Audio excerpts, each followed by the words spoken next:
सनातन धर्म तो शक्तियों से भरा पड़ा है। ये एक साइंस है, ओरिजिनल है, सत्य है, लेकिन लोग मानने को तैयार नहीं है।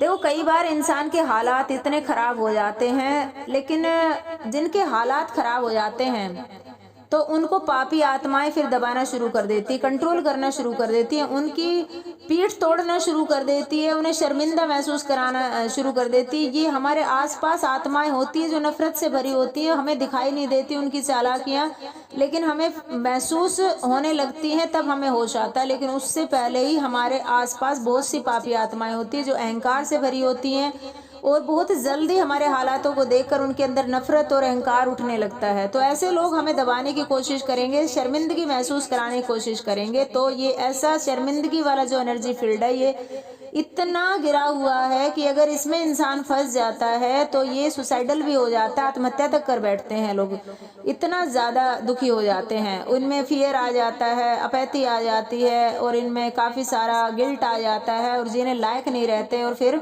मरने के करीब पहुंच जाते हैं। तो उससे निकलना है, और ऐसे लोगों से बच के रहना है जो पापी आत्माएं। ये इतनी हैवी इमोशन में जीते हैं नफरत वाले लोग कि ये मरने के बाद भी 1 किलोमीटर तक नहीं चल पाते हैं। और जो शर्मिंदगी वाले हैं वो भी तो एक नेगेटिव इमोशन है, वो भी तो मरने के बाद एक आधा किलोमीटर तक भी नहीं चल पाएंगे, क्योंकि बहुत भारी हो जाती है जाते वक्त आत्मा। नेगेटिविटी से, नकारात्मक जो शक्तियां होती हैं उनसे इतनी भारी हो जाती है कि फिर संसार में यहीं भटकते रहते हैं।